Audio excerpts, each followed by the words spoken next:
stopgap there. I mean, for example, when you're logging into your email, they ask you, do you want me to remember this password?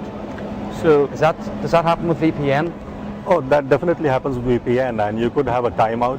So if somebody finds the device after 30 minutes, you could keep the timeout pretty small so that the device locks up if there is no activity on the unit within a very short time period.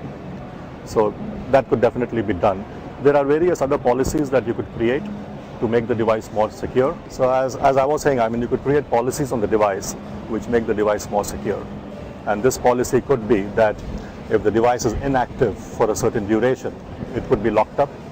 And if it is inactive for a longer duration, then the device could be locked up such that it can only be unlocked by an administrator.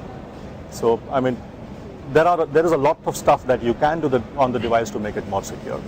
I mean, is there legal implications involved here? Who's accountable if that information is accessed? Say I lose the mobile phone or the mobile device, and someone comes along and accesses the information directly to the office. Am I liable? Is the office liable? Who's liable for that? I think definitely the person handling the phone or the device has a lot of accountability, but it's never 100% secure. There's always a risk, but you need to outweigh the benefits and against the risks. But you can also limit what type of information you are exposing on the internet. So you only just expose what is essential to the business. Anything that might be not essential to the type of activity happening outside the office can be minimized. So you can do a lot of precautions, like it was said. There's a lot of technology now in the devices itself. You can trace the device, you can log the device, you can delete the information in the network, like the gentleman said. Limit access to each employee depending on their position within the company. Definitely. So, for example, a CEO would have access to full information. Oh, absolutely. Exactly. A low-level employee has only a certain... Yeah, access rights is now a very simple thing to grant. Different people have access rights to view different type of information. But again, I mean, to minimize the risk, it's only the essential type of information that has to be viewed while you're mobile has to be taken into account. Mohammed, you were just telling me about this earlier on. It's not expensive to enforce that, different security for different employees. It's not expensive to... No. I don't think so. It's a matter of cost. You have to look at the entire package, what you are actually gaining from a mobility rollout, right?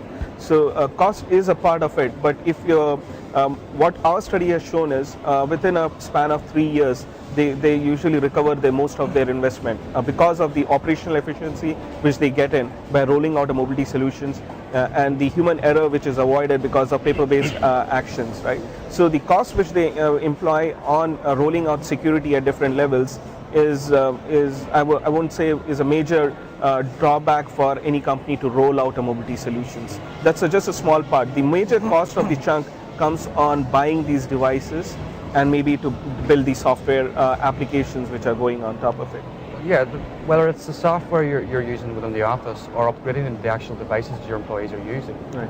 I mean, it's not just the initial cost, it's the upgrading and the upkeep. Upkeep, the maintenance costs. Yes, but all that level out. Right. So just recently we had done a business case for one of the companies which wanted to know if you spend X amount of dollars on rolling out a mobility solutions, what is the return on investment, right? And our study, we analyzed the business process which is happening as is right now, and what is the gain which they have when they roll out a mobility solution. And we found that they were able to recover their investments within a gap of 3 years, right? And after 3 years, it's all profits basically, whatever you're doing with that. And so that's what the studies have shown us basically. No, just that, I mean, the whole mostly consumerization of these devices, but there's one thing I guess we forgot to mention is, that organizations are deploying mobility solutions, obviously for efficiency, productivity, guys in the field being able to access, various type of data based on who they are, the type of device they we've seen that everything can be secure, but in terms of disaster recovery scenario, we've seen a lot of organizations, whether again at the SMB or SME level up to the higher end of the chain, like because of, let's say, if you look at last year swine flu, for example, that had an impact on actually people traveling.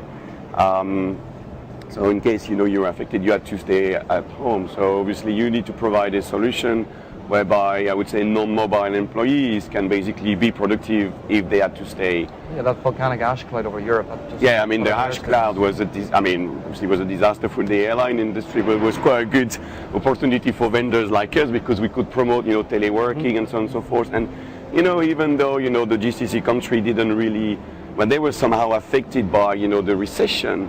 But having, if you look at large organizations like Motorola, for example, they are deploying, teleworking, or other organizations are deploying teleworking. So rather than having an office, whether it's for 10 employees or 10,000 employees, you can reduce the cost of your real estate. Again, you can make even further saving by adding a mobility solution within the organization. So these elements need to be taken into account as well. And another point which you have to make while doing this mobility rollout, the main piece is how do you select your devices basically. And for different industries there are different levels of devices. Like for oil and gas, the device has to be intrinsically safe, otherwise they won't allow you to use mobile devices in the refineries and all. Similarly, for the healthcare sector, there's a different certification. So the selection of the devices itself is a major area where the organizations or the SMBs need to pay attention to. Otherwise, they end up spending a lot of money, and after 1 or 2 years, they decide that okay, this is not what they had wanted for their mobility rollout. Guys, what's the market like for this? I mean, what's the potential market for this? I think it's a perfect timing because of the cloud computing concept, that everything is done in a data center, and all you need is just to have access the application, no matter how powerful it is. And with smartphones now becoming so advanced, so it is the right time for such a solution.